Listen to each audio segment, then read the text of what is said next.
Bienvenue à la leçon 15 sur le baptême. Nous avons vu la fois dernière les sacrements en général. De quoi est fait un sacrement, le signe sensible, la grâce en général, les caractères et tout cela. Maintenant, nous allons les étudier spécialement, un par un.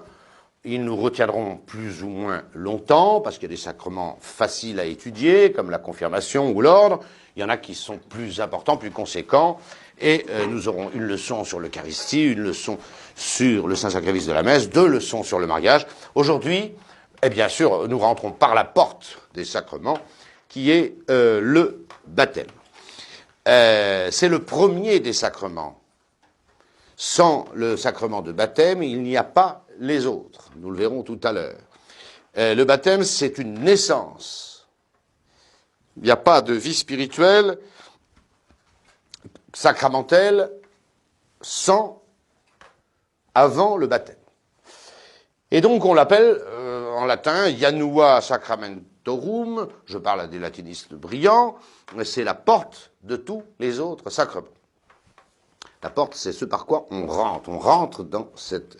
Ça ne veut pas dire qu'on n'a pas la foi, qu'il n'y a pas de vie spirituelle avant, je pense aux catéchumènes, avant le baptême, mais enfin, la vie sacramentelle proposée par l'Église se commence avec le baptême. Le mot baptême vient du grec plonger dans l'eau, dans le sens, nous le verrons tout à l'heure, de laver, de purifier. Alors, voyons successivement, c'est assez facile, surtout qu'on a déjà vu de quoi était fait un sacrement. Voyons successivement le signe sensible du baptême, deuxièmement les effets du baptême, et dans l'ordre, la nécessité du baptême, les équivalences du baptême que sont le baptême de sang et le baptême de désir, sur lesquels on dit beaucoup de bêtises, le sujet du baptême, le ministre du baptême, et enfin les parrains et marraines nécessaires dans tout baptême. Alors, premièrement, le signe sensible. Vous vous souvenez qu'un sacrement, c'est un signe sensible institué par notre Seigneur Jésus-Christ pour produire ou augmenter la grâce. Ici, produire. Et il faut donc d'abord commencer l'étude d'un sacrement par le signe, puisque nous avons vu la semaine dernière que le signe est efficace. C'est la signification qui produit ce qui est signifié. Vous vous souvenez, je la répète, mais elle est tellement belle que ça vaut la peine d'être répétée, la très belle définition du pape Léon XIII, le sacrement signifie ce qu'il produit et produit ce qu'il signifie. Donc, étudier un sacrement, c'est d'abord étudier le signe sensible de ce sacrement, puisque c'est lui qui produit la grâce. Parce que le baptême, pour donner la vie surnaturelle, doit effacer les péchés, en particulier le péché originel, que tout le monde a avant le baptême. Je vous renvoie à notre leçon sur le péché originel. Son rite a été conçu, voulu par notre Seigneur Jésus-Christ comme une ablution, le fait de laver, le fait de purifier. C'est pas forcément l'effet premier et radical du baptême.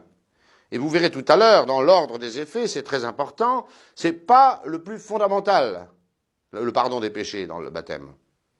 Mais le rite lui-même indique cette purification, ce nettoyage, excusez-moi ce mot un peu familier, ce nettoyage des péchés. C'est comme ça que le signe sensible du baptême a été voulu par le Seigneur. Alors, pour laver, qu'est-ce que vous voulez je vous l'apprends pas. Pour se laver, on utilise de l'eau. Voilà. Alors, la matière éloignée du baptême, c'est l'eau. L'eau. Toute eau non altérée ou corrompue. De façon générale, nous l'avons dit déjà, mais c'est le moment de le répéter, la matière valide des sacrements, c'est celle qui tombe sous le sens commun. La matière éloignée du baptême, c'est l'eau. Donc, tout ce que vous appellerez, avec bon sens, de l'eau est une matière valide pour le baptême. Voilà. Est-ce que vous dites de l'eau pétillante, de la badoie, que c'est de l'eau? Oui, vous dites c'est de l'eau. Donc, avec de la badoie, on peut baptiser validement. Est-ce que vous dites que l'eau de mer, c'est de l'eau? Oui, vous dites que l'eau de mer, c'est de l'eau. vous pouvez donc baptiser avec de l'eau de mer. Maintenant, vous avez du thé. C'est 99,9% d'eau, avec une petite infusion. Seulement, vous appelez ça, non pas de l'eau, mais vous appelez ça du thé. Et baptiser avec du thé serait très vraisemblablement invalide. Le café, c'est de l'eau, avec un peu de café, de caféine dedans. Mais c'est du café. Et on ne baptisera pas avec du café. Voilà. C'est une blague célèbre, c'est le moment de la dire. C'est un jeune prêtre qui passe des examens après son sacerdoce avec un vieux chanoine de la cathédrale. Autrefois, les prêtres continuaient à se former. Et le vieux chanoine, posant cette question à un très jeune prêtre, lui demande « Est-ce qu'on peut baptiser avec de la soupe ?» Et le jeune prêtre répond avec cum grano salis, il répond « Monsieur le chanoine, avec la soupe de l'évêché, certainement pas. Mais avec la soupe du séminaire, oui, on pourrait peut-être. » Voilà, enfin, de toute manière, que ce soit la soupe du séminaire ou de l'évêché, c'est de la soupe. Et la soupe, vous dites pas, c'est de l'eau. Donc, matière invalide. Voilà. Voilà la matière éloignée. Et ce qu'on dit sur le bon sens, vous voyez, de la matière pour le baptême, on le retrouvera tout le temps. Le pain nécessaire à l'Eucharistie, le pain, la définition du pain, c'est une petite galette de farine, de blé. Et donc avec un autre produit, ben non. Mais tant que c'est du blé, c'est du pain. Qu'il soit azime, pas azime, etc. Donc ce principe, on le retrouvera. Matière éloignée du baptême, l'eau. Avec l'eau, on peut faire essentiellement deux choses. On peut se désaltérer.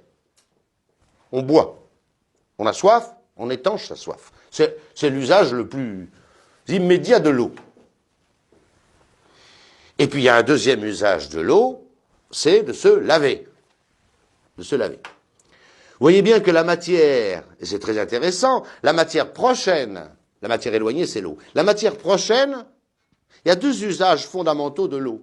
Eh bien, c'est pas celui de se désaltérer. On ne boit pas d'eau quand on est baptisé, mais on est lavé. C'est le deuxième usage qui est retenu.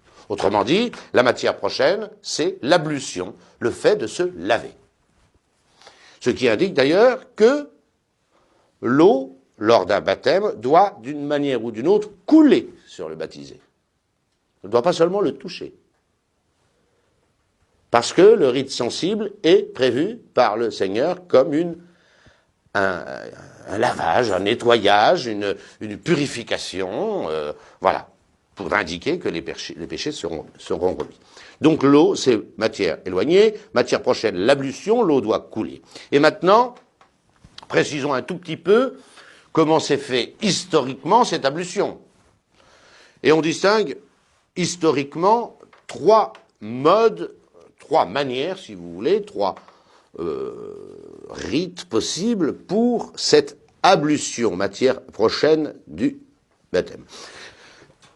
Historiquement, la plus ancienne et la plus pratiquée au cours de l'histoire, c'est celle du baptême par immersion.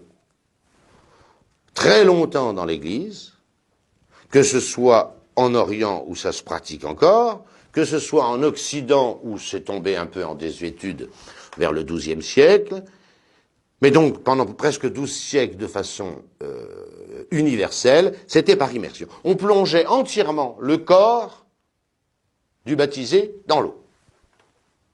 Et c'est quand il était dans l'eau qu'on prononçait la formule sacramentelle, la forme. Une petite parenthèse, c'est qu'évidemment, cela explique l'existence, en plus des diacres, qui reçoivent un ordre majeur, l'existence des diaconesses. C'était l'évêque qui baptisait généralement, et quand il baptisait les femmes, elles étaient quand même en tenue un petit peu légère, et pour ministrer l'évêque, on ne prenait pas des hommes, des diacres, mais on prenait des diaconesses, des femmes. Elles n'avaient aucun sacrement, hein, attention, on est bien d'accord. C'était de pieuses laïques, mais comme elles servaient l'évêque, on les appelait des diaconesses. Rien à voir avec le sacrement, partie potentielle du sacerdoce, qui s'appelle le diaconat. Donc la première formule, la plus universelle, la plus courante, c'est l'immersion. Il y a aussi le baptême par aspersion. Il s'agit de jeter de l'eau sur le corps. Elle n'est pas utilisée de nos jours, parce qu'il faut que l'eau coule, hein, donc il faut verser un peu d'eau, un peu beaucoup. Voilà. Elle a été utilisée par les missionnaires, en particulier le plus célèbre d'entre eux qui a utilisé cette formule d'aspersion, c'est Saint François Xavier. Il a baptisé des centaines de milliers de personnes, ce Saint François Xavier. Et souvent, il utilisait la troisième formule par infusion, c'est-à-dire la formule actuelle, on verse de l'eau, mais il n'avait pas le temps matériel de baptiser par cette troisième, par infusion. Donc, il baptisait souvent par aspersion. Et avec son goupillon, il mettait beaucoup d'eau et il prononçait la formule. Voilà. Aujourd'hui, on ne le fait pas. Il y a suffisamment de ministres, etc. On ne pratique pas l'aspersion. Mais elle a été permise pour certains missionnaires en cas de grande nécessité. Et c'est vrai que Saint François Xavier n'avait pas le temps matériel de baptiser par infusion, et encore moins par immersion, les centaines de milliers de personnes qu'il a baptisées de ses propres mains. Voilà. Immersion, aspersion et infusion. L'infusion, c'est la pratique actuelle. C'est celle qui consiste à verser de l'eau par 3 fois sur le corps, généralement la tête, de celui qu'on baptise. Donc je ne m'étends pas, vous savez tous, vous avez tous assisté à des baptêmes. Et voilà. Alors 3 fois, c'est parce que y a les 3 personnes de la Trinité qui sont invoquées. Une fois suffirait largement à la validité. Vous noterez, c'est la petite remarque du nota bene, que c'est la même personne, le ministre, qui doit verser l'eau et prononcer la formule baptismale. Ça ne peut pas être fait par 2 personnes. Venons-en maintenant à la forme. Nous avons vu la matière éloignée, nous avons vu la matière prochaine, avec ces 3 formes historiques, ces modes. Quelle est la forme? La forme, elle est dans l'Évangile, alors on ne va pas courir après. Hein. Elle doit indiquer le ministre, le je. Elle doit indiquer le baptisé, le te. L'action sacramentelle qui consiste à nettoyer, je te baptise, et l'invocation des 3 personnes divines, requises à la validité du baptême. Si vous assistez un jour à un baptême où le prêtre, parce qu'il, je ne sais pas ce qui lui passe par la tête, ne prononce pas les 3 personnes divines, sachez que ce baptême est invalide. Il faut le refaire. Voilà. C'est dans la toute-puissance des personnes divines que se réalise cette régénération unique. Et puis la formule est dans l'Évangile. Matthieu 28, 19. Allez enseigner, c'est une des dernières paroles de notre Seigneur Jésus-Christ avant l'Ascension, allez enseigner toutes les nations, les baptisant au nom du Père et du Fils et du Saint-Esprit, et leur apprenant à garder tout ce que je vous ai commandé. Vous avez les 3 pouvoirs de l'Église, cette formule est extraordinaire. Le magistère, allez enseigner toutes les nations, les sanctifiant avec le baptême, au nom du Père, du Fils et du Saint-Esprit, et le gouvernement, la royauté de Jésus-Christ. Donc on n'a pas à... Alors je rentre pas, je ne suis pas en théologie, est-ce que le baptême au nom de Jésus serait valide? C'est une grande querelle que vous verrez en théologie. C'est vrai que plusieurs fois dans le Nouveau Testament, il est question d'un baptême au nom de Jésus, mais c'est pas parce qu'on se raccourcit l'expression le baptême au nom de Jésus que l'on baptisait au nom de Jésus seul. Même quand on parle du baptême au nom de Jésus, c'est le baptême dans la foi du Christ, au Christ Jésus, mais il est fait au nom du Père, du Fils et du Saint-Esprit. Je ferme cette parenthèse, ça c'est de la théologie. On ne répond pas Amen à un baptême. Pourquoi? Parce que c'est la démarche même du baptême qui est un acte de foi. Être baptisé, c'est proclamer sa foi dans le Christ Jésus, Fils de Dieu et Sauveur. Alors c'est très curieux parce que c'est le seul sacrement où on ne doit pas répondre Amen, et c'est à peu près le seul où les fidèles répondent Amen. C'est assez curieux, c'est comme ça. En principe, quand vous vous confessez, à la fin de la formule « Je t'absous de tes péchés au nom du Père, du Fils et du Saint-Esprit », en principe, vous devez répondre Amen. Ça, c'est dans les rubriques. Dans un baptême, on ne doit pas répondre Amen. À chaque fois que vous baptisez quelqu'un, vous dites je te baptise au nom du Père. Et puis vous avez 3 ou 4 personnes qui répondent Amen très fort. Bon, je vous signale, bon, c'est une petite anecdote, mais c'est comme ça. Voilà. Dans la confirmation, vous devriez répondre Amen. Même maintenant, comme ça se faisait au tout début, on répond Amen quand on reçoit l'Eucharistie, alors que c'est pas dans les rubriques traditionnelles, et ainsi de suite. Si vous recevez l'extrême onction, après chaque onction, vous devriez répondre Amen. Bon, voilà. En tous les cas, pas dans le baptême. Pas dans le baptême. Pourquoi? Parce que c'est le fait même d'être baptisé qui est cette proclamation de foi. C'est pas la peine de rajouter un Amen. Parce qu'un Amen, c'est une profession de foi, ça veut dire qu'il en soit ainsi, je crois qu'il en est ainsi, je veux qu'il en soit ainsi. Nous en arrivons maintenant aux effets du baptême. Alors ça, c'est très important à comprendre, et surtout, de les comprendre dans l'ordre. Parce qu'il y a un ordre des effets du baptême. Alors, il y a 2 ordres. Bon, j'ai été un peu timide, j'ai repris l'ordre des catéchismes classiques. Ou des catéchèses classiques. Ben, c'est pas le bon. Le bon, c'est celui que je vais vous mettre au tableau tout à l'heure. Alors, quand vous prenez le catéchisme, et les catéchèses en général, eh ben, elles vous énumèrent, alors ça, on est tous d'accord, 4 effets du baptême. Et ça, il faut le retenir. Hein. Il y a 4 effets du baptême. Je donne ici d'abord, dans mon cours, l'ordre didactique, c'est-à-dire l'ordre dans lequel vous trouvez ces effets du baptême dans la plupart des catéchismes, en particulier les catéchismes pour les enfants. Et puis après, on précisera qu'il y a un ordre réel beaucoup plus important à connaître. Bon, j'ai peut-être été trop timide, j'aurais dû mettre l'ordre réel en tête, puisque c'est un catéchisme pour des adultes. Mais enfin, je vais bien rectifier tout à l'heure. Premier effet du baptême, pas dans l'ordre théologique, effacer le péché originel.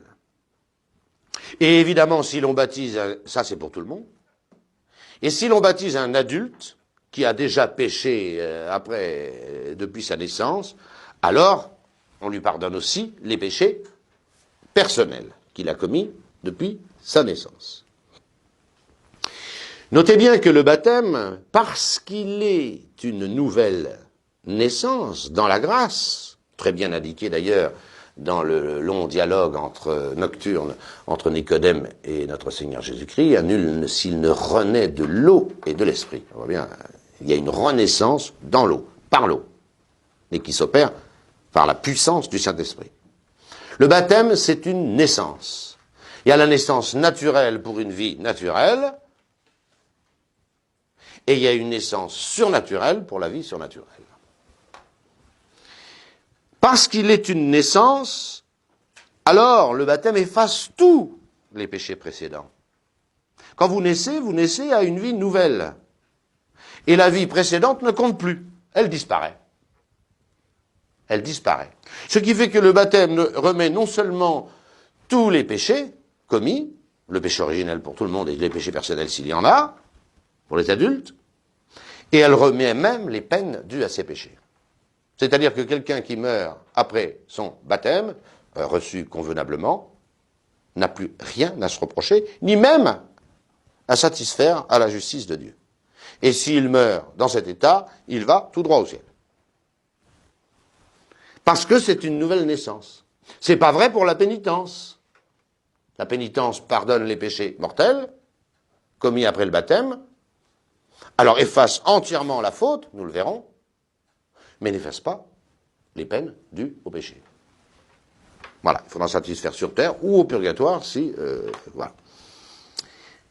Voilà pourquoi, et ça explique cette pratique désastreuse du début de l'Église, où certains chrétiens, et pas des moindres, vous allez le voir, repoussaient le plus possible leur baptême. Pour dire que, évidemment, pour que recevant le baptême peu de temps avant leur mort, tous leurs péchés et les peines dues à leurs péchés passés soient effacés. C'est désastreux comme pratique, hein. C'est désastreux. Enfin, un peu se moquer de Dieu. Oh ben je servirai Dieu plus tard. Je peux continuer à pécher. Et l'exemple célèbre, c'est Constantin le Grand, cet empereur quand même très chrétien, et qui a officialisé le christianisme dans tout l'Empire romain. Ben, il retardait son baptême. Et il a été baptisé in extremis, à moitié dans le coma. Voilà, c'est pas bien du tout. C'est un peu se moquer de Dieu.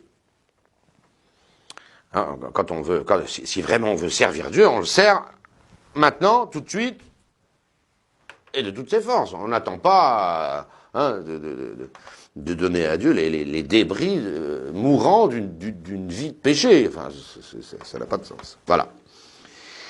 Premier effet du baptême, il pardonne le péché originel et tous les péchés s'il y en a d'autres. Deuxièmement, il donne la grâce sanctifiante. Encore une fois, ce n'est pas l'ordre logique, c'est l'ordre des catéchismes, que j'ai eu la faiblesse de reprendre.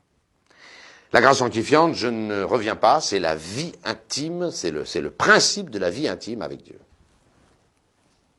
C'est la faveur, le don gratuit, je vous renvoie à la leçon sur la grâce, que Dieu communique, que Dieu a en propre. C'est la vie divine que Dieu communique. C'est la vie de la Trinité, une vie d'intelligence et d'amour, qui est greffée, en quelque sorte, sur le chrétien. Et comme j'ai longuement parlé de la grâce sanctifiante, je passe très vite sur ce deuxième effet du baptême, mais qui est capital, bien sûr.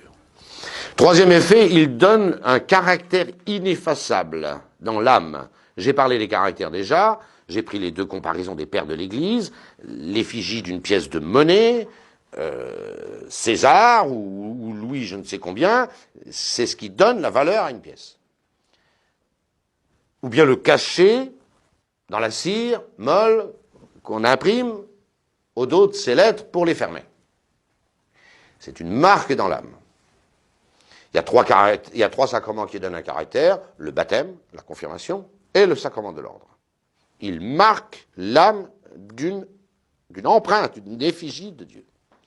Et tous les trois sont des puissances, des pouvoirs conférés. Ici, c'est le pouvoir de devenir enfant de Dieu. C'est-à-dire, c'est presque chromosomique, si je puis dire, cette marque. Celui qui est marqué du sceau du baptême, eh bien, il est maintenant engendré par Dieu. C'est pas rien d'être le fils de son père. Vous êtes tous le fils de votre père, selon la chair. Et puis vous ne pouvez plus le changer, c'est définitif. Vous êtes marqué de cette filiation de votre père. C'est pas possible autrement. C'est comme ça pour tous les hommes. Voilà. C'est une puissance. Cette puissance est très bien dite par saint Jean dans le prologue de son du quatrième évangile.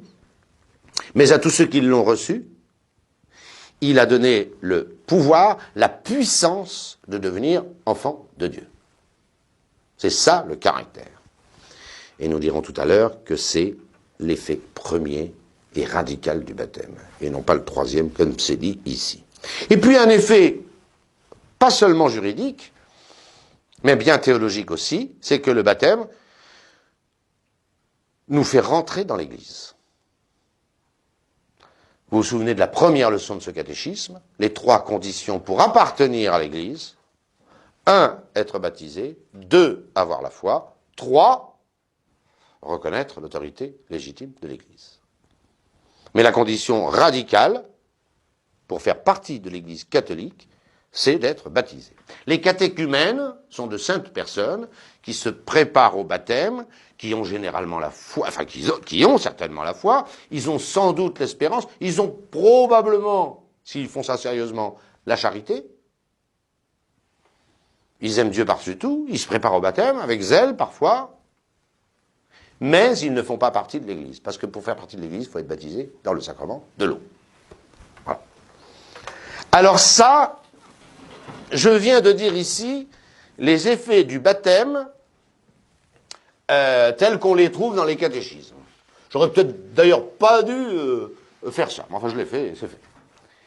Maintenant, et c'est la petite remarque très importante qui est en bas, on va mettre de l'ordre dans ces effets du baptême. Le baptême. Qu'est-ce qu'il fait fondamentalement, le baptême? Est-ce que c'est de pardonner les péchés?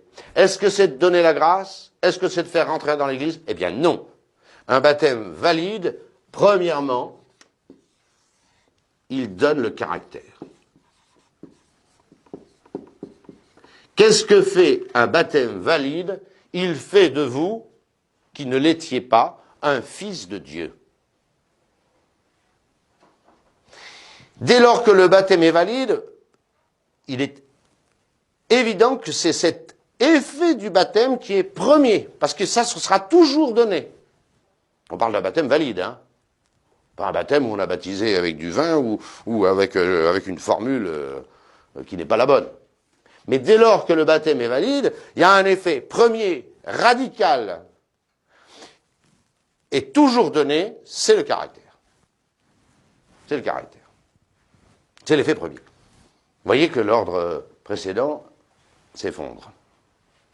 S'effondre. Qu'est-ce que c'est que ce caractère? C'est de devenir fils de Dieu. Et tout baptisé validement est fils de Dieu. Alors vous allez comprendre maintenant comment ça marche. Un fils normal, un fils, j'allais dire convenable, il aime son père. Un fils, et il aime son père d'un amour filial. Il faut bien comprendre ça. Et donc, découlant du baptême, et là je mets des flèches maintenant, découlant du baptême, découlant par exemple du baptême et donc du caractère, eh bien, il y a cet amour qu'on va appeler la grâce ou la charité. Vous me direz, c'est d'abord la rémission des péchés? Non, non. L'effet premier, c'est le caractère, je deviens fils de Dieu, toujours donné dans un baptême valide. Si je suis un fils de Dieu, et que je ne suis pas un monstre, j'aime Dieu. Et j'aime Dieu pas comme on aime un ami, j'aime Dieu comme on aime un père. C'est ça la grâce. C'est ça la grâce. Vous me direz, mais les péchés? Ah, j'y viens. Découlant, les flèches sont très importantes. Les flèches indiquent la cause, hein. C'est la causalité. Là aussi, la cause. Découlant de la grâce, alors il y a la rémission des péchés. Alors ça, nous le reverrons. Les fidèles ne le savent pas, ça. Ils croient que c'est parce que les péchés sont pardonnés que la grâce est donnée. C'est exactement l'inverse. C'est parce que la grâce est donnée que les péchés sont pardonnés.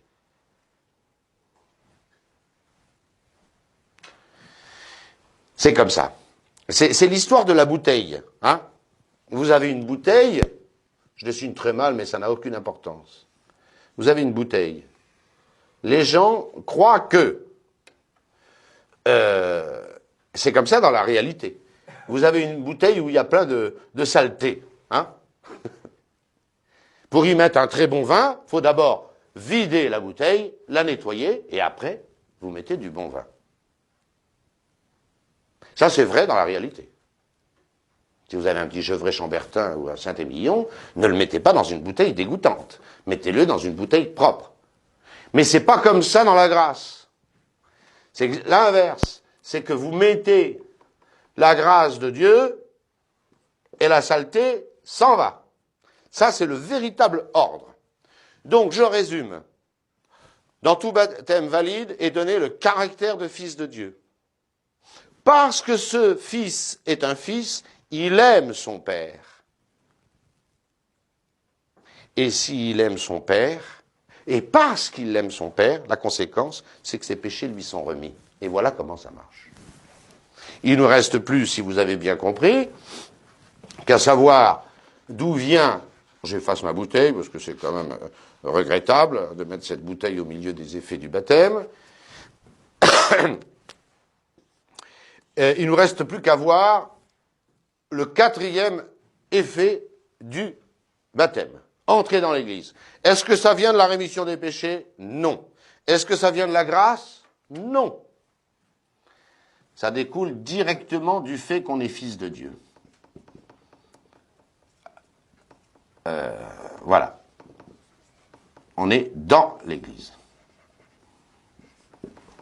On est dans l'Église parce qu'on est fils de Dieu. Sinon, quelqu'un qui perd la grâce, il offense gravement Dieu, il sortirait de l'Église? Alors, l'Église, c'est pas un moulin à vent, je rentre, je sors, etc. On est membre de l'Église, on l'a toujours dit, par son baptême, par le caractère baptismal de fils de Dieu. Et voyez, il y a des bons fils qui aiment leur père, il y a des mauvais fils qui n'aiment pas leur père. Mais ils sont tous les deux fils. Et à ce titre, parce qu'ils sont fils, ils sont membres de l'Église. Des membres qui ne sont pas en règle, des membres qui sont... C'est violent, un fils qui n'aime pas son père. Est-ce qu'il en est moins fils que celui qui aime son père? Réponse, non. Réponse, non. Ben, on le voit dans la vie courante. Vous pouvez imaginer un père qui a 2 enfants, 2 fils. Il y en a un qui le respecte, qui l'aime, qui le sert. C'est dans l'Évangile, hein. C'est la parabole du fils prodigue. Il y a le frère aîné qui est un bon fils. Il est toujours à gérer les affaires de son père, il le respecte, il l'aime, etc. Et puis il y a le petit chenapan là, qui rafle tout l'héritage et qui va dépenser ça avec les prostituées. Bon. Est-ce que parmi ces 2 enfants de la parabole du fils prodigue, il y en a un qui est plus fils que l'autre? Alors non, ils sont tous les 2 fils de ce même père. Il y a un bon et un mauvais, hein. Et puis après, on s'aperçoit que quand le fils prodigue revient, on a presque l'impression qu'il est presque plus aimé que le fils aîné. Ça, c'est une autre question. Voilà les effets du baptême. Donc retenez-les tels qu'ils sont, théologiquement. 1. Être baptisé, c'est devenir enfant de Dieu. Parce qu'un enfant normal aime son père, alors Dieu lui donne la grâce. Et la grâce de fils. La grâce de fils. Prenez un autre exemple. Vous avez un père, un fils, son fils, et puis un ami de ce fils, qui n'est pas un fils, un ami. Il est possible que le père préfère l'ami de son fils à son fils. C'est possible. Il est peut-être bien meilleur, bien plus respectueux, bien plus d'affection, d'amitié pour ce monsieur qui n'est pas son père. N'empêche que, il a beau être bien meilleur que le fils, il n'est pas fils.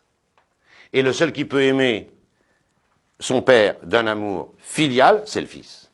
Il le fait pas, mais il est fils. C'est capital, hein. C'est capital de comprendre ça. Le baptême fait de nous des fils de Dieu. Des bons ou des mauvais fils, mais fait de nous des fils de Dieu. Et pour aimer un père comme un fils, il faut être fils. Bon ou mauvais fils, mais fils. Voilà, c'est ça le caractère. C'est ça le caractère. C'est ce que je disais aux bidasses de ma chambre à l'armée, qui se conduisaient comme des patachons. Hein. Il y en avait qui étaient chrétiens, là, je le savais. Il y en avait un, je m'en souviens, il rentrait sous à 2h du matin, en vociférant des obscénités, tout ça. Je lui dis, mais t'as pas honte, hein, de vivre comme les autres, c'est-à-dire comme un porc, hein, alors que t'es fils de Dieu? Il me dit, moi je suis comme les autres. J'ai dit, non, t'es pas comme les autres, t'es fils de Dieu. Tu vis comme un patachon, mais t'es fils de Dieu. Alors il est revenu me voir une quinzaine de fois, il dit, mais pourquoi je suis différent des autres? Je lui ai dit, t'es différent des autres parce que tu vis aussi mal que les autres, ça t'es pas, alors là t'es pas différent des autres, mais Tu as été baptisé, donc tu es un fils de Dieu. Je dis, je suis fils de Dieu. Alors j'ai mis 6 mois à lui expliquer ça. Mais il revenait me voir tous les 3 jours en me disant, mais expliquez-moi, qu'est-ce que vous voulez dire? Pourquoi je suis différent? Il voulait pas être différent. Il voulait pas être différent. J'ai dit, si, t'es différent. Et c'est bien plus grave pour toi de vivre comme un patachon, alors que t'es fils de Dieu, que les autres, bah, après tout, hein, voilà, ils vivent mal, c'est pas bien, mais enfin, mais au moins, ils ne sont pas fils de Dieu, voilà. Mais c'est que ça l'avait tiré du péché, hein. Il faisait attention. Il avait pris conscience qu'il était fils de Dieu. Je vous assure, il avait pris conscience qu'il était fils de Dieu. J'espère que les chrétiens d'aujourd'hui devraient se mettre ça. Alors vous comprenez, quand il y a une théologie qui dit que tout le monde est fils de Dieu, ça ne veut rien dire. Évidemment que tout le monde est fils de Dieu au titre de la création. Nous sommes tous des créatures de Dieu. C'est vrai ça, tout le monde, sans exception. Mais c'est pas ça qu'on appelle la filiation. C'est pas ça qu'on appelle la filiation. Et dire que tout le monde est fils de Dieu, ben, c'est dire que personne ne l'est. Enfin, c'est ridicule. On est fils de Dieu par le baptême, par le caractère baptismal. Alors vous comprenez que les théories de Rahner, des chrétiens anonymes, tout le monde est fils de Dieu, mais il suffit d'en prendre conscience, etc. Ça n'a aucun sens. On est fils de Dieu par le baptême. Point, c'est tout. J'ai bien dit fils. Tout le monde est créature de Dieu. Tout le monde. Et si vous regardez le rite du baptême, qui est un des plus vieux rites de l'Église, hein, il date des apôtres, ce rite du baptême, et en particulier le baptême des adultes, formule beaucoup plus longue, qui est la formule originelle. Hein. Le baptême des enfants est un dérivé du baptême des adultes. Tout simplement parce que les apôtres baptisaient d'abord des adultes, et ensuite des enfants. Hein, les enfants de ces adultes. Ben vous verrez qu'il n'est jamais question, avant le baptême, de fils. C'est toujours l'élu de Dieu, celui que Dieu a choisi. Et c'est après le baptême que le rituel marque bien qu'il s'agit d'un fils, parce qu'il l'est devenu par le baptême. Je pense que vous m'avez compris. Avançons. La nécessité du baptême. On distingue en théologie, je vous prie de m'en excuser, la nécessité de moyens et la nécessité de préceptes.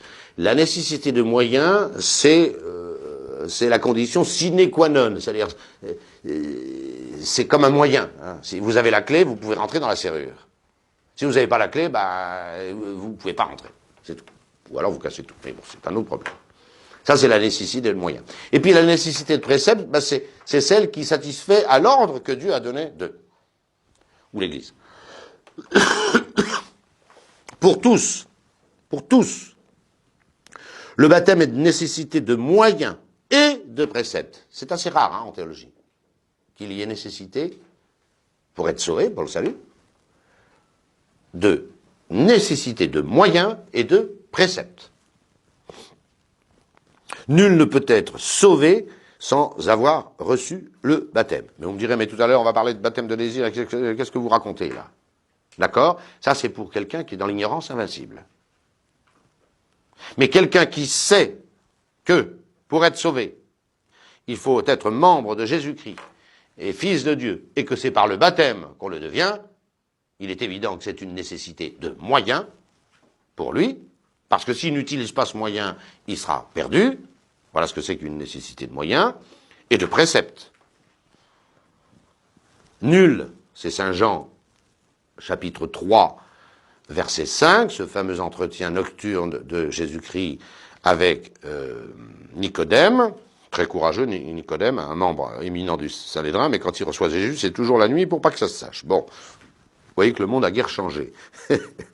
Nul, dit notre Seigneur à Nicodème, s'il ne renaît de l'eau et de l'esprit, ne peut entrer dans le royaume des cieux. Voilà, et les dernières paroles de l'évangile de Saint Marc, Marc 16, 16, celui qui croira et sera baptisé sera sauvé, et celui qui ne croira pas sera condamné. Vous aurez remarqué d'ailleurs que le deuxième membre de la phrase ne parle pas du baptême, parce que je ne vois pas pourquoi on recevrait le baptême si on n'a pas d'abord la foi. Donc celui qui croit et sera baptisé, parce que celui qui croit est baptisé.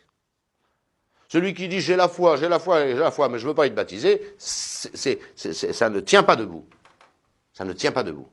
Celui qui a la foi, alors qu'il sait que nul, s'il ne renaît de l'eau et de l'esprit, ne peut entrer dans la vie, dans le royaume des cieux, et qui connaît l'ordre, vous voyez, nécessité de moyens, Jean 3, nécessité de préceptes, Marc 16. Celui qui sait ça, qui a la foi, et qui refuse le baptême, c'est pas vrai. Il ment. Il n'a pas la foi. Il n'a pas la foi. La foi est donc toujours nécessaire au salut, mais, alors là, une fois qu'on a bien dit que si quelqu'un a la foi, il doit et il veut recevoir le baptême, sinon, c'est que c'est un menteur, et que sa foi n'est pas sérieuse, hein. Mais une fois qu'on admet que quelqu'un a vraiment la foi, mais que sans faute de sa part, c'est le cas de l'ignorance invincible, que nous avons déjà traité pour la question du salut des infidèles. Sommairement, mais on l'a traité. Si quelqu'un est dans le cas d'ignorance invincible, il ignore qu'il y a un baptême. Il veut aimer Dieu. Il sait que Dieu existe. Il a la foi en Dieu. Au moins cette foi minimum d'Hébreux 11.6. Vous vous souvenez, si quelqu'un s'approche de Dieu, il doit nécessairement croire que Dieu existe et qu'il est rémunérateur de ceux qu'il cherche. Mais il ne sait pas qu'il y a un baptême, il ne sait pas que Jésus-Christ est venu sur terre, etc., etc. Bon. Alors, pour celui-là, qui est dans l'ignorance invincible du baptême, entre autres choses, il ne peut recevoir le baptême, évidemment. Alors, il pourra en obtenir les effets dans 2 cas. Alors, attention, comprenez bien. Ce n'est pas des remplacements du sacrement de baptême. C'est quelqu'un qui va obtenir l'effet 2, alors qu'il n'aura pas l'effet 1. C'est ça que ça veut dire. S'il n'a pas l'effet 1, le caractère, il ne sera pas membre de l'Église non plus. Mais il va obtenir, sans le 1, le caractère, il va obtenir la grâce et la charité, et donc évidemment aussi la rémission de ses péchés. Ce sont les baptêmes de sang et de désir. Alors, qu'est-ce que c'est que ces 2 choses? Il ne s'agit pas d'un sacrement. Alors, c'est vrai que les termes sont choisis, le baptême de sang, c'est une expression de notre Seigneur Jésus-Christ. C'est comme le baptême, parce que ça donne les 2 effets du baptême, le 2 là et le 3, grâce, charité et rémission des péchés, mais ça n'est pas un sacrement. Ce n'est pas un sacrement. Et donc, ni le baptême de désir, ni le baptême de sang ne donnent le caractère baptismal. Et n'en font pas rentrer dans l'Église, puisque ça en découle l'effet 4. Je vais remettre les chiffres au tableau, d'ailleurs, parce que ça c'est l'effet 4. Et celui-là, on l'a appelé le 3. Voilà, pour que ce soit bien clair. Et là, dans l'ordre logique où ils arrivent. Donc, ils ne donnent pas le 1 et le 4, ce baptême de sang et de désir, mais ils donnent le 2, et évidemment, conséquence du 2, le 3. Vous m'avez compris. Pourquoi il y a ces ersatz, cette substitution à la grâce du baptême? Eh bien, il s'agit dans les 2 cas d'un acte de charité parfaite. Quelqu'un se met, on verra comment, mais il se met à aimer Dieu par-dessus tout. La charité, c'est ça. La charité, c'est ça. Quelqu'un prouve, démontre, en tous les cas, réalise un amour de Dieu par-dessus tout. Il est immédiatement dans la grâce de Dieu.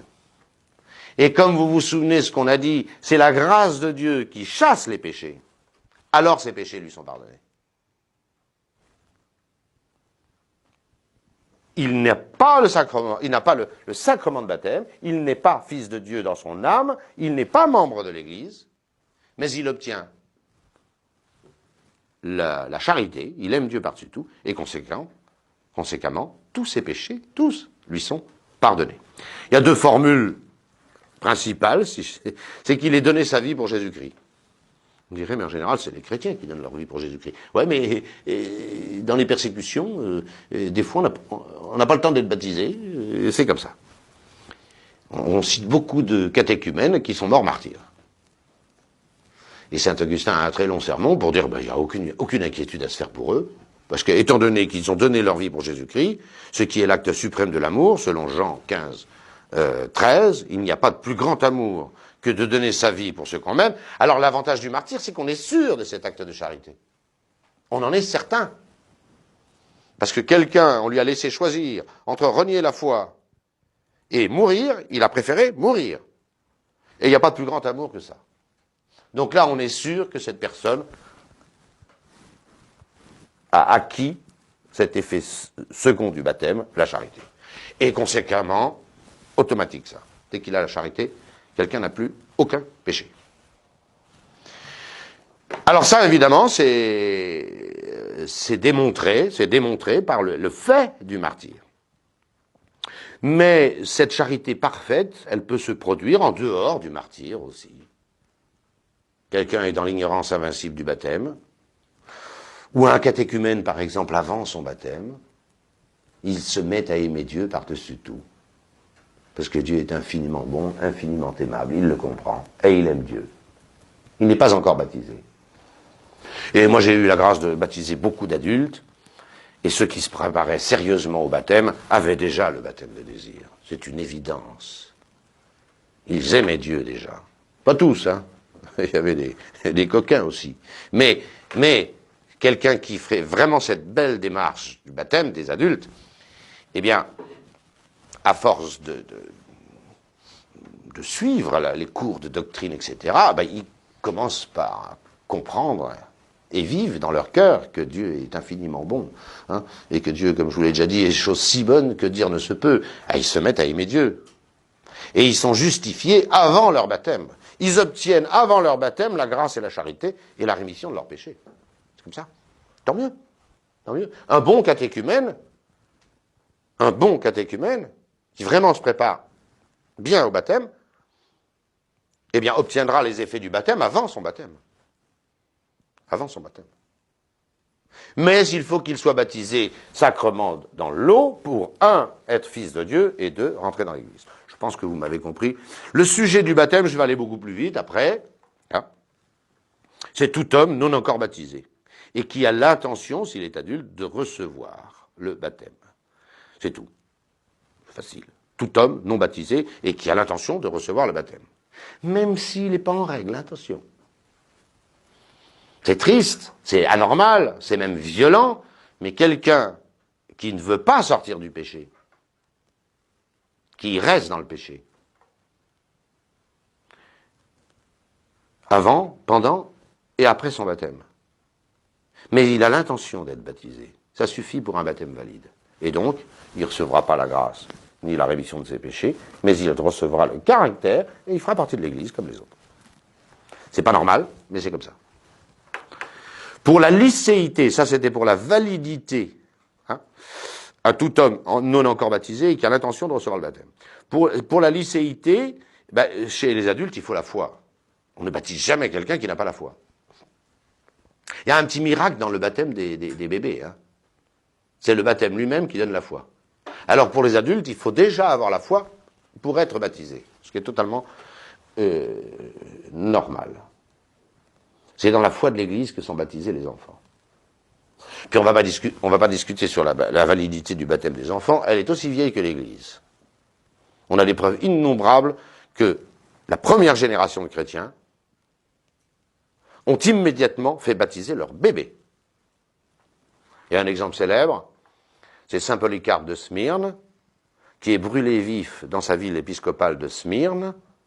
Ça se passe en 150, et il en a 86. Et qu'est-ce qu'il dit au préfet? Il dit, je sers le Christ depuis que je suis infans. Infans, c'est le bébé qui ne parle pas, hein, en latin. C'est pas puer, un petit gamin. Infans, c'est le bébé qui ne parle pas. Et ce Polycarpe de Smyrne, qui a 86 ans, dit qu'il est le serviteur du Christ depuis qu'il est bébé. C'est ça que ça veut dire, infants. Vous soustrayez, je ne veux pas le faire maintenant, je vais me tromper, hein, vous soustrayez 86 de 150, vous voyez que les apôtres ne sont pas morts. Et on baptise les bébés. Voilà, c'est QFD. Qu'est-ce qu'il faut? Il faut avoir la foi quand on est adulte, la contrition ou au moins l'attrition de ses péchés. S'il faut changer de vie et rentrer dans une nouvelle vie, ben, il faut abandonner l'autre. Et il faut au moins la détester et la regretter. Au moins l'attrition, nous verrons ce que c'est le regret de ses péchés, mais pas par amour de Dieu. Alors il n'y a pas de baptême de désir, mais par crainte des peines du péché. Et en particulier, ou la honte, ici-bas, ou la crainte des peines de l'enfer, ça suffit pour recevoir validement et fructueusement le baptême. Dieu se contente de cela dans sa grande miséricorde. Et puis une intention droite. L'intention droite, c'est d'essayer au moins de vivre véritablement une vie chrétienne. C'est une conséquence du précédent. C'est la conséquence de la foi et de l'attrition. Celui qui déteste une vie de péché, j'ai pas dit qu'il va y arriver, j'ai pas dit que ça va pas être difficile, mais il a au moins l'intention de mener une nouvelle vie, d'essayer d'éviter le péché. C'est pourquoi, vous comprenez, les gens qui se font baptiser en vue d'épouser Mademoiselle Chose, c'est très dangereux. C'est très dangereux. On n'est pas baptisé pour faire plaisir à sa fiancée. Ça n'a pas de sens. Ça n'a aucun sens. On est baptisé parce qu'on veut sortir d'une vie de péché pour vivre de la vie de Jésus-Christ et du Saint-Esprit. Et c'est pas parce qu'on aime Mademoiselle Chose, qui est très chrétienne, elle, on suppose, et qui a de beaux yeux, que ça change quelque chose. C'est deux domaines différents. Alors il peut arriver qu'à l'occasion de fiançailles et éventuellement de mariage, quelqu'un ait vraiment cette disposition de recevoir le baptême pour ce qu'il est. Mais attention, c'est pas donné d'entrée de jeu, et il faut être extrêmement prudent. Extrêmement prudent. On baptise pas quelqu'un parce que sa fiancée lui a demandé de pouvoir passer à l'église avec belle robe blanche et les grandes orgues et tout ça. On est baptisé parce qu'on veut servir notre Seigneur Jésus-Christ, ce qui est autre chose. Rapidement maintenant, le ministre ordinaire du baptême, c'est le prêtre ordinaire, ou le diacre qui est délégué par le prêtre. Le diacre étant un serviteur, il ne peut baptiser que si le prêtre le lui demande, expressément. Et puis, le baptême est tellement nécessaire au salut, je vous renvoie à la nécessité du baptême, de moyens et de préceptes, que dans sa bonté, Dieu a permis que tout homme, j'ai même pas dit tout chrétien, tout homme puisse baptiser validement. Tout homme peut baptiser validement. Il n'y a même pas besoin d'être chrétien. Il faut et il suffit, comme on dit en mathématiques, d'avoir l'intention de faire ce que veut l'Église. Même si on ne sait pas ce que c'est. Même si on ne sait pas ce que c'est. Même si on n'a pas la foi. Même si on n'a pas la foi. Souvent, on nous pose la question de baptême un petit peu farfelu, ou même scandaleux, où le prêtre, on se demandait s'il croyait à ceci, s'il croyait à cela. Alors, est-ce qu'il faut refaire le baptême? C'est scandaleux qu'un prêtre n'ait pas la foi, c'est scandaleux qu'un prêtre nie le péché originel pendant l'acte du baptême, mais de soi, pourvu qu'il fasse ce que lui demande l'Église, c'est-à-dire de prendre de l'eau et de la verser sur la tête de l'enfant en disant « Je te baptise au nom du Père, du Fils et du Saint-Esprit », il fait bien ce que veut l'Église, là. Et saint Thomas, là-dessus, est totalement externiste. Et heureusement que saint Thomas est totalement externiste, et toute la théologie chrétienne avec lui. Parce que sinon, il faudrait sans arrêt se demander ce qu'il y a dans la tête des ministres. Un ministre, on lui demande de faire ceci. Il le fait, c'est bon. Je ferme cette parenthèse. Voilà. Donc alors par contre, si le prêtre n'a pas fait ce que demandait l'Église, il a dit je te baptise, amen.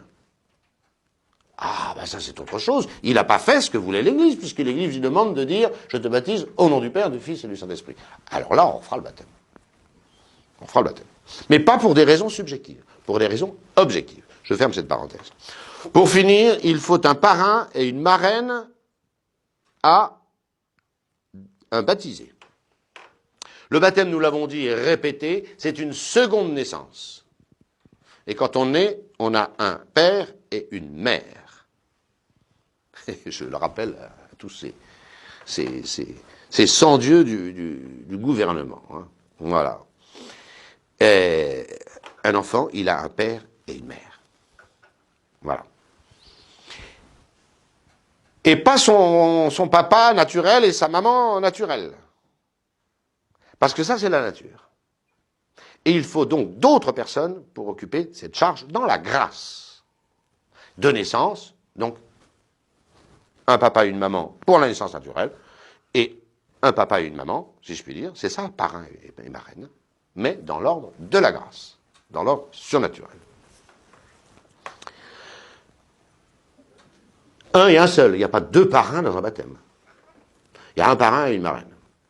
Le minimum requis par le droit canon, c'est qu'il y ait un parrain pour les hommes et une marraine pour les femmes. Le mieux est évidemment qu'il y ait les deux. Pour la validité, sachez-le quand même, le parrain doit avoir la foi, évidemment, puisqu'il est père dans la foi. Alors s'il n'a pas la foi, ça ne veut rien dire. Des fois, on prend un ami qui n'a pas la foi, qui n'est pas baptisé. C'est impossible. C'est même invalide. Pas le baptême, mais le parrainage. Il faut avoir la foi. L'intention de devenir parrain, mais ça je suppose. Être catholique. On ne peut pas prendre un parrain orthodoxe.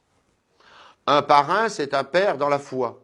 Il faut que la foi dans laquelle on baptise le petit ou l'adulte soit évidemment la même que celle du parrain.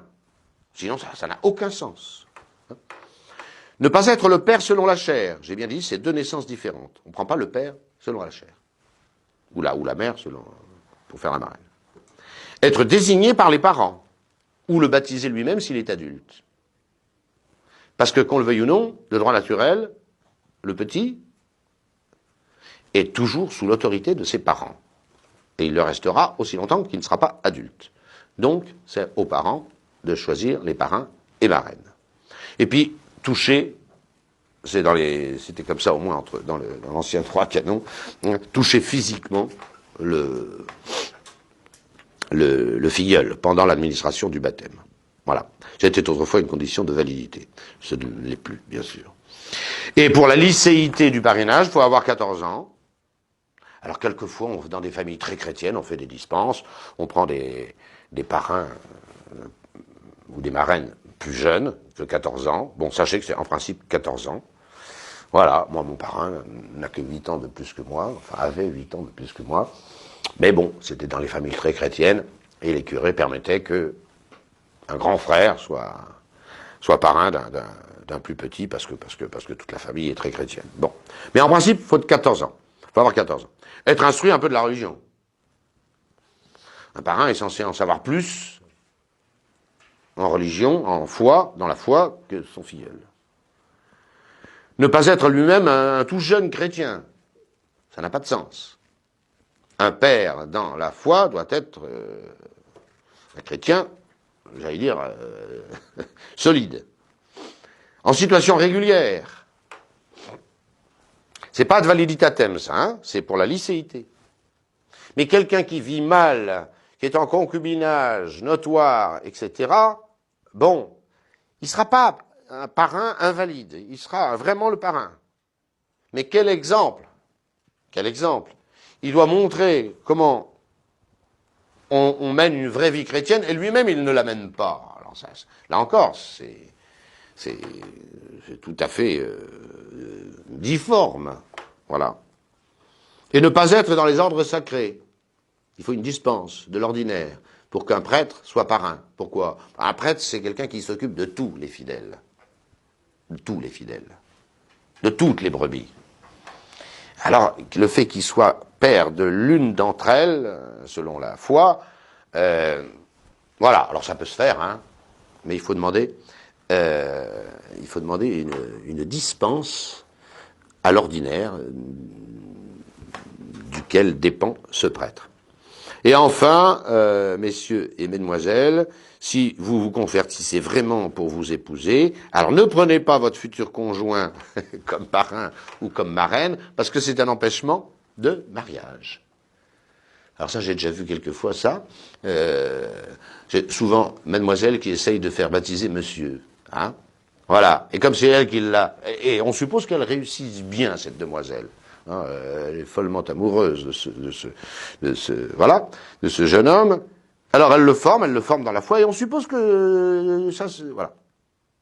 Et alors la logique, on voudrait que la marraine soit cette fiancée. Oui, mais il faut pas parce que c'est un empêchement de mariage. Ce serait très embêtant. Il faudrait tout recommencer à zéro. Voilà le baptême. C'est une merveille, le baptême. Et il faut se souvenir tous les jours qu'on est baptisé, qu'on est fils de Dieu. Et qu'un fils de Dieu vit comme un fils de Dieu. Il aime son père, hein, et il fuit le mal par amour pour son père. Je vous remercie.